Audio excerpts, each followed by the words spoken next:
तमिलनाडु जनसंघ के जमाने से और भारतीय जनता पार्टी, मैं कहता हूँ 5-5 पीढ़ी हमारी इस विचार के लिए वहाँ खप चुकी है। तो एक निरंतर काम चला है। जब कांग्रेस से लोग निराश हुए तो प्रादेशिक पक्षों की तरफ गए और लंबे अरसे तक प्रादेशिक पक्षों का जो कुछ भी कामकाज देखा है, अब लोग निराश हो गए।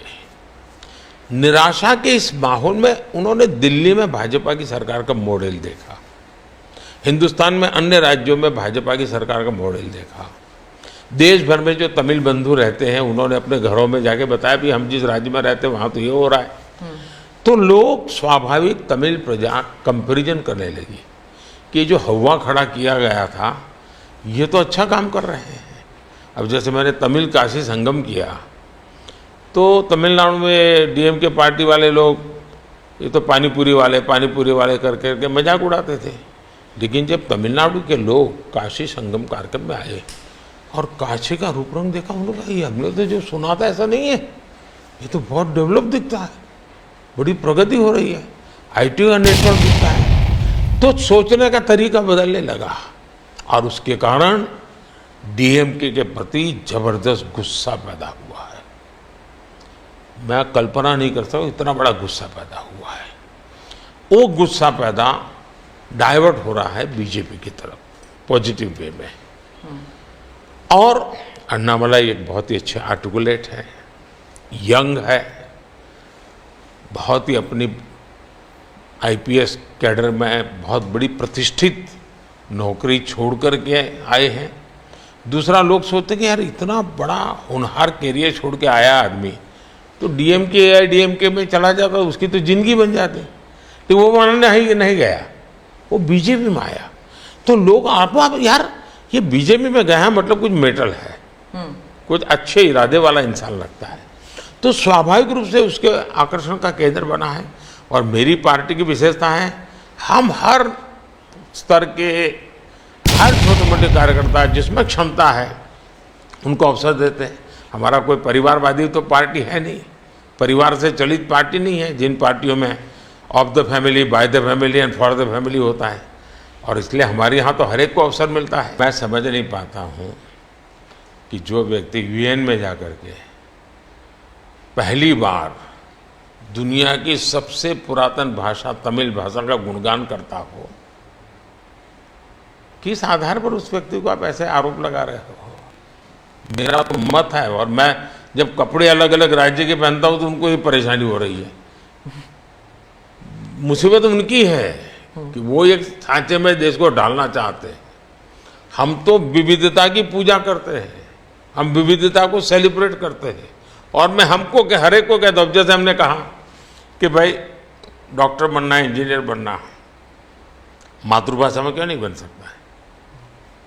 जब मैं मातृभाषा में डॉक्टर इंजीनियर बनने की बात करता हूँ, मतलब कि मैं मातृभाषा को सेलिब्रेट कर रहा हूँ, उसका महात्मा बढ़ा रहा हूँ। मुझे ये अभी ये गेमिंग वाले सब बच्चों के साथ बैठा था, तो उनमें से किसी ने पूछा हमारे लिए कोई संदेश, तो ऐसे मैंने कहा एक काम करो, अब जब भी आप हस्ताक्षर कहीं करेंगे, सिग्नेचर करेंगे, अपनी मातृभाषा में सिग्नेचर करो, इतना तो गर्व करो। अब मैं तो विविधता को लाने की कोशिश कर रहा हूँ, अब उनको आरोप लगाने हैं, क्या करेंगे? पहली बात है, भारत बहुरत्ना वसुंधरा है, भारत विविधताओं से भरा हुआ देश है। यहाँ रेगिस्तान भी है, यहाँ समुद्री तट भी है, यहाँ हिमालय भी हैं, यहाँ सह्याद्री भी हैं, यहाँ गंगा के पट भी हैं और कावेरी के पट भी हैं।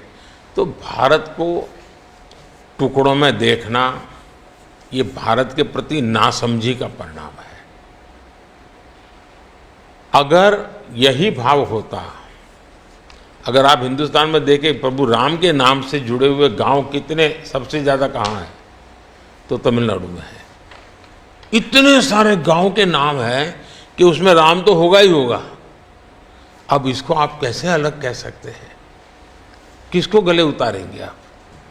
लेकिन भारत की विविधता है, पंजाबी जैसा होगा वैसा नागालैंड का व्यक्ति नहीं होगा, गुजराती जैसा होगा वैसा कश्मीर का व्यक्ति नहीं होगा। तो विविधता ही तो हमारी शक्ति है। हमने विविधता को सेलिब्रेट करना चाहिए। हमें गुलदस्ता ऐसा है भारत का जिसमें हर एक का अपना फूल दिखाई दे, ये भाव होना चाहिए। इस सवाल को जरा अलग तरीके से देखता हूं। सवाल हमें कांग्रेस को पूछना चाहिए। जो कांग्रेस जिसके साथ किसी जमाने में महात्मा गांधी का नाम जुड़ा हुआ था, जो कांग्रेस जहां इंदिरा गांधी जी गले में माला खुलेआम पहन करके घूमती थी, रुद्राक्ष माला जो, हाँ, रुद्राक्ष माला पहन करके घूमती थी इंदिरा जी।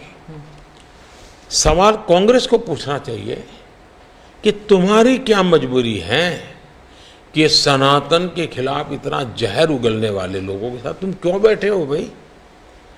क्या तुम्हारी राजनीति अधूरी रह जाएगी क्या? ये कौन सी कांग्रेस की सोच विकृति आ रही है कांग्रेस में, ये चिंता का विषय है। डीएमके का तो जन्म शायद इस नफरत में पैदा हुआ होगा और धीरे धीरे वो नफरत का खेल भी उनका लोग स्वीकार करने नहीं लगे हैं और इसलिए वो नए नए तौर तरीके अपना करके बोल रहे हैं। प्रश्न उनका नहीं है, प्रश्न कांग्रेस जैसी पार्टी का है कि उसने अपना मूल कैरेक्टर गंवा दिया है क्या?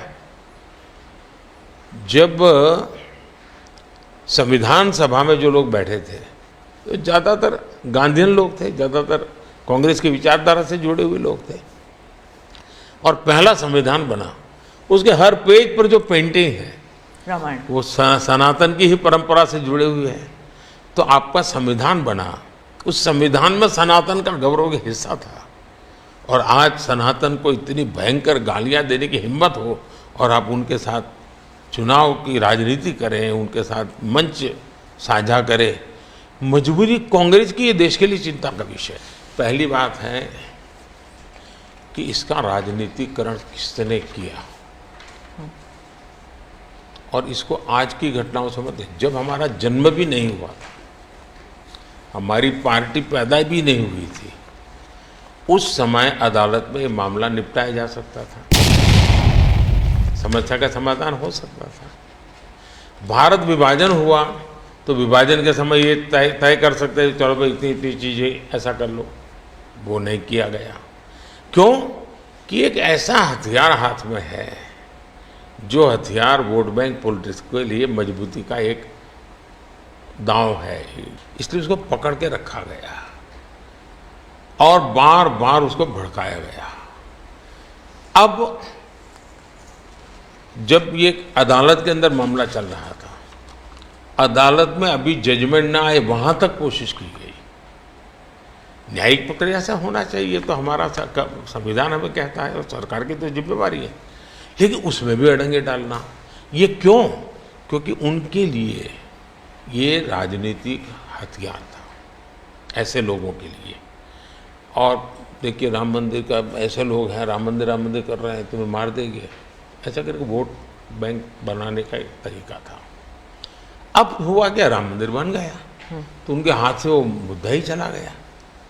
अब वो किसी को डरा नहीं पा रहे हैं कि राम मंदिर आ जाएगा, आ गया, कुछ नहीं हुआ, आग नहीं लगी कोई।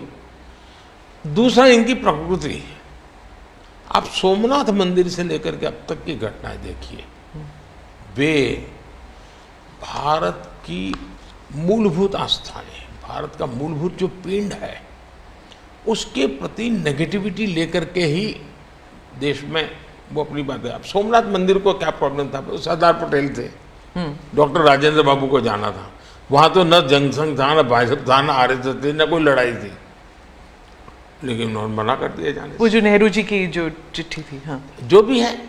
अब ये और वो परंपरा आज भी चल रही है कि प्राण प्रतिष्ठा का निमंत्रण मिले और आप उसको ठुकरा दें। सचमुच में तो आपको गर्व होना चाहिए कि ये राम मंदिर निर्माण करने वाले जो भी लोग हैं जिन्होंने संघर्ष भी किया है, वे आपके सारे पाप भूल करके, सारे आपके गुनाह भूल करके घर में आकर के आपको इनवाइट कर रहे हैं और नए से व्यवहार शुरू करना चाहते हैं। आप उसको भी उस पुराने मिजाज से ठुकरा दे तब लगता है कि आपके लिए वोट बैंक एक बहुत बड़ी आपकी मजबूरी है, और उस वोट बैंक के चलते इस प्रकार की चीजें, और ये किसी को नीचा दिखाना, किसी का अपमान करना, ये अपना अधिकार मानते हैं। और मैं कभी कभी कहता हूँ ये तो नामदार है, हम तो कामदार है। अब मैं नॉर्थ ईस्ट जाऊँ, वहाँ के लोग कोई कपड़े पहना दे, मैं पहनता हूँ, उसकी भी मजाक उड़ाना, यानी हर चीज़ की। मैं तमिलनाडु जाऊँ, लुंगी पहनूँ, तो उनको लगता है देखो ये कर रहा है, वो कर रहा है। मैं हैरान हूँ जी, इतनी नफरत लोकतंत्र में नहीं होती है, नहीं होनी चाहिए। देखिए हमारे लिए, मैं मानता हूँ ये न राजनीति का विषय हम लोगों के लिए है, न होना चाहिए और न कभी होगा। हमारे लिए एक जबरदस्त आस्था का विषय है जी। और ये कोई प्रभु राम का संबंध कोई मेरे कारखाने में नहीं आया जी, हजारों साल से, और दुनिया के अनेक देशों में है। जब ये राम मंदिर का निमंत्रण देने के लिए ट्रस्ट के लोग मुझे आए, उन्होंने ठुकरा दिया। मैं सोचने लगा इतना बड़ा मुझे दायित्व दिया जा रहा है, मैं अपने आप को योग्य क्या कैसे करूं, अपने आप को योग्य कैसे बनाऊं। तो मैंने कुछ लोगों की एडवाइस ली, कुछ संतों की, कुछ जानकार लोगों की, मेरी स्पिरिचुअल लाइफ से जुड़े हुए कुछ लोगों को मैंने पूछा कि भाई मैं इसको एक प्रधानमंत्री के रूप में इस कार्यक्रम को नहीं लेता हूँ, एक राम भक्त के रूप में करना चाहता हूँ, मुझे क्या करना। उसमें से मुझे सुझाव आया, तो सुझाव तो बहुत, लेकिन मैंने फिर कुछ अध्ययन भी किया और मैंने मनोमन तय किया कि मैं 11 दिन का अनुष्ठान करूँगा।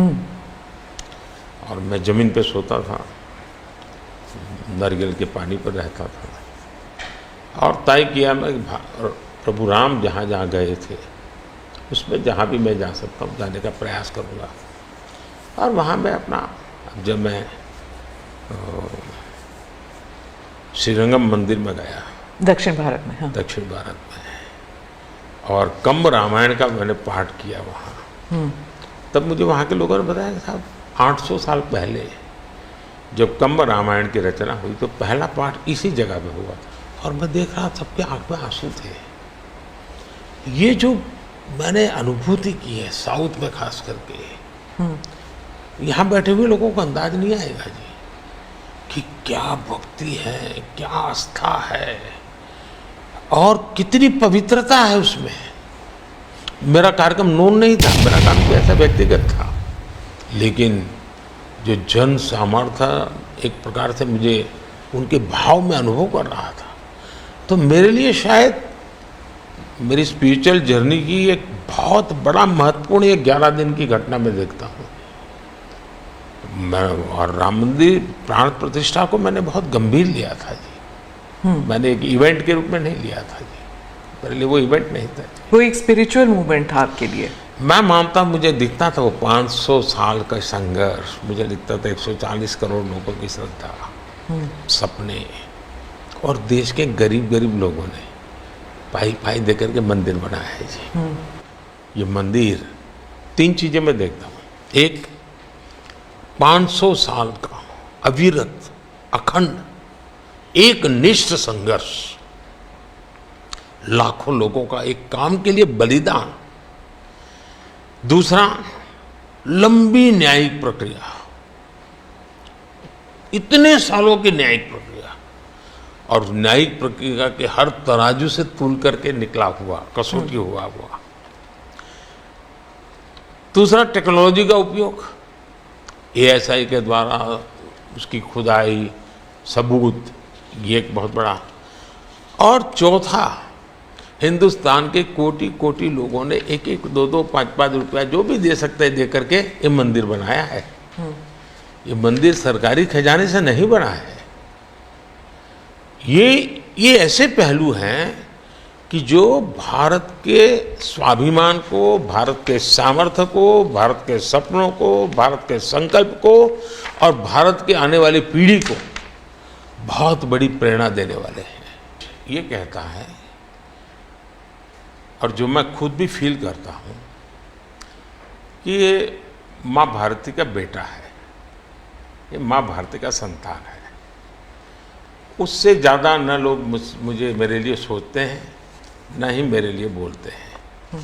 भारत माँ का संतान है, माँ की सेवा कर रहा है, तो इतना ही बहुत है। बात है, उम्मीदवार ही नहीं, चुनाव में हर मतदाता इम्पोर्टेंट होता है। चुनाव में बूथ लेवल का कार्यकर्ता भी इम्पोर्टेंट होता है, कैंडिडेट भी उतना ही महत्वपूर्ण होता है।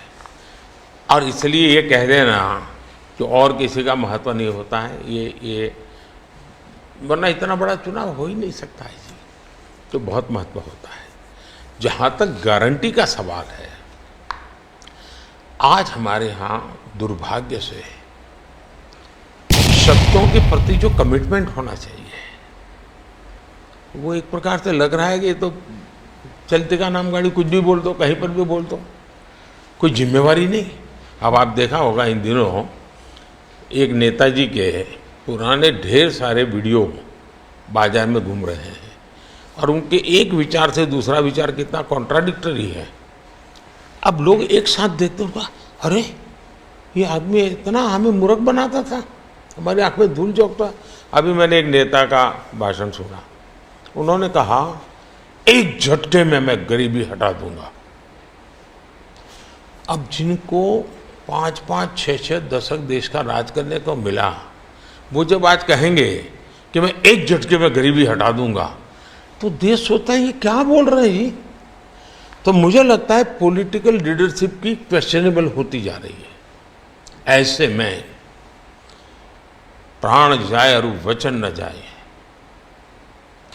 ये महान परंपरा से हम निकले हुए लोग हैं। मैं मानता हूं कि नेताओं ने ओनरशिप लेनी चाहिए, जिम्मेवारी लेनी चाहिए। ये मैं जो बोल रहा हूं मतलब मेरी जिम्मेवारी है, ये कोई करेगा ऐसा करेगा ऐसे नहीं चलता है। और उसमें से मैंने बल दिया है गारंटी का। मैं कमिटमेंट भी करता हूं और उसका मैं ओनरशिप ले रहा हूं। और जब ओनरशिप लेते हैं ना, तो देश को भरोसा होता है। आज आप देखिए कि हम जो बात कहते हैं उस पर लोगों का भरोसा है। 370 हटाऊंगा, भले हमें पार्टी का जन्म हुआ तब से हम कह रहे थे, हमारे श्यामा प्रसाद मुखर्जी ने बलिदान दिया था, लेकिन हम उस पर पक्के मन से लगे हुए थे।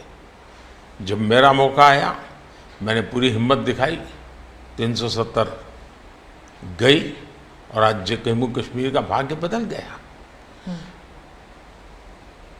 3 तलाक कितने ही चीजों से गुजरा, पॉलिटिकल लीडरशिप डर गई, लोगों को रहा भी इनके पर क्या भरोसा करें।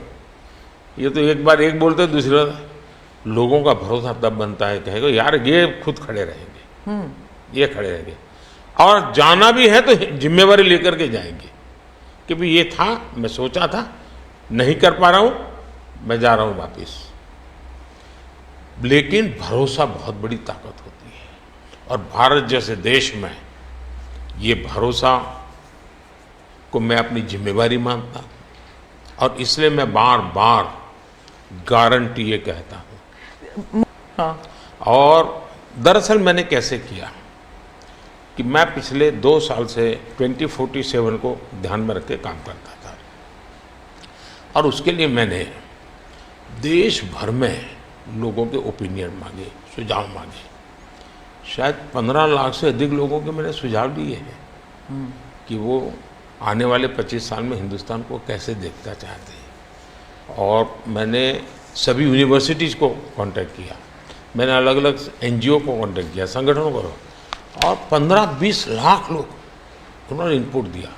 फिर मैंने AI की मदद लेकर के उसको सब्जेक्ट वाइज बनाया, उसका काफ़ी मैंने टेक्नोलॉजी, आर्टिफिशियल इंटेलिजेंस, हाँ, टेक्नोलॉजी का भरपूर उपयोग किया। ओके। मैंने हर विभाग में अफसरों की एक डेडिकेटेड टीम बनाई कि भाई इस पर काम कीजिए, कैसे हो सकता है अगले टर्म के लिए 25 साल। और फिर मैंने खुद ने उनके साथ बैठा, प्रेजेंटेशन दिए 2-2, 2.5 घंटे, और मेरा विजन के अनुरूप क्या चीज़ें हैं, कौन सी चीज़ें डुएबल हैं, कौन सी चीज़ें डुएबल नहीं थोड़ा सा है। ट्रेलर बता सकते हैं? उसको मैं ऐसा है कि आचार संहिता चल रही है। अच्छा। मैं अभी अगर इन चीज़ों को बताऊंगा तो शायद कोई उसको गलत अर्थ में ले लेगा, तो मैं उसमें फंसना नहीं चाहता हूँ। जी। लेकिन इसमें कुछ छुपा हुआ नहीं है, मिल ही जाएगा। दूसरा मैंने कहा कि मैं चाहता हूँ कि ये जो मैं डॉक्यूमेंट बना रहा हूँ, जो मेरा विजन है, लेकिन वो विजन मोदी की बपौती नहीं है, वो 15-20 लाख लोगों के विचारों को उसमें समाहित किया। एक प्रकार से इसकी ओनरशिप देश की है। 15-20 लाख लोग इनपुट देते हैं, मतलब पूरा देश दे रहा है। जी। मैंने क्या किया है कि मैंने उसको अभी डॉक्यूमेंट के रूप में तैयार करवा रहा हूँ। जैसे ही चुनाव प्रक्रिया पूरी हो जाएगी तुरंत वो स्टेट को भेज दिया जाएगा। ओके। मैं चाहूँगा कि स्टेट उस पर काम करे। स्टेट को क्या लगता है, क्या हो सकता है, क्या नहीं। और वो सिर्फ बीजेपी स्टेट्स नहीं है, सभी। नहीं, पूरा देश, ये देश का है, ये भाजपा का नहीं है जी। ओके। ये काम देश का है। फिर मैं नीति आयोग की मीटिंग बुलाऊंगा, उसमें इस पर व्यापक चर्चा करूंगा मुख्यमंत्रियों के साथ, और फिर उसमें से एक फाइनल चीज बनेगी। दूसरी तरफ मैंने अफसरों को कहा कि अभी जो हमारे सामने चित्र बना है, जो कुछ भी इनपुट आए उसके आधार पर मैंने अपने इनपुट दिए, उसमें से मुझे 3 हिस्सों में काम करना है। एक, बीजेपी का जो मैनिफेस्टो आएगा उसमें से करणीय काम तुरंत कैसे ले सकते हैं। दूसरा, ये जो 25 साल का हमारा जो एक खाका बना है, जो मेरा अपना विजन है, अभी तो मैं चाहूँगा कि मुझे और भी उसमें क्रिटिकल इनपुट चाहिए मुझे। मैं ऐसा नहीं मानता हूँ कि सब कुछ मुझे ही समझ और मुझे ही दिखता है। कोशिश मैंने भारी की, मैंने काफ़ी समय लगाया इसमें। उसको मैं 3 हिस्सों में बांटा। एक 25 साल, उसके लाइट में मेरे नेक्स्ट 5 ईयर, और उसके लाइट में मेरे फर्स्ट 100 डेज। तो इस प्रकार से मैंने पूरा डिजाइन बना लिया, अफसरों को काम पे लगा दिया है, क्योंकि मैं 1 मिनट भी गंवाना नहीं चाहता हूँ जी। अब आपको याद होगा 2019 में बहुत कम लोगों को ध्यान रहता है, उस समय भी मैंने 100 दिन का काम दे करके चुनाव के मैदान में गया था, और जब मैं वापस आया आर्टिकल 370 100 दिन में मैंने कर दिया। 3 तलाक से मेरी बहनों को मुक्ति दिला दी, पहले 100 दिन में किया। यूएपीए बिल सिक्योरिटी को लेकर के हमने 100 दिन में कर दिया। बैंकों का मर्जर बहुत बड़ा काम था, हमने 100 दिन में किया। इतना ही नहीं, पशु का टीकाकरण, ये कोविड के टीकाकरण की इतनी चल रहा है ना, मैं देश में पहली बार करीब 15,000 करोड़ रुपया लगा करके पशुओं के टीकाकरण का बड़ा अभियान चला रहा हूँ, और मैंने 19 में पहले 100 दिन में किया था। तो मैं 100 दिन का क्या काम करना वो हैफाजत नहीं करता, मैं बिल्कुल प्लानिंग करके उसको आधार पर आगे चलाता हूँ। जब मैं कहता हूँ कि मेरे मन में बहुत बड़े बड़े प्लान है और उसके लिए बहुत बड़े बड़े फैसले हैं, किसी को डरने की ज़रूरत नहीं है। मेरे निर्णय किसी को डराने के लिए नहीं है, किसी को दबाने के लिए भी नहीं है। मेरे निर्णय देश के सर्वांगीण विकास के लिए है, जन कल्याण के लिए है, देश के युवाओं के एस्पिरेशंस को मैं देर करना नहीं चाहता हूँ, मैं समय बिगाड़ना नहीं चाहता हूँ, उस अर्थ में मैं कह रहा हूँ।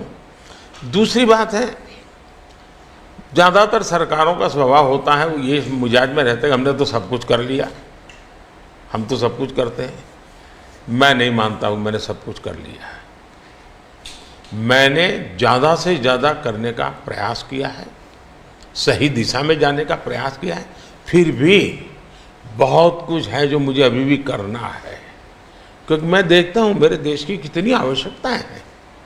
हर परिवार का सपना, वो सपना कैसे पूरा हो, ये मेरे दिल में पड़ा हुआ है। और इसलिए मैं कहता हूँ जो हुआ है वो ट्रेलर है, आपको अच्छा लगा है, लेकिन मैं बहुत अधिक करना चाहता हूँ, उस अर्थ में मैं उस बात को कहता हूँ।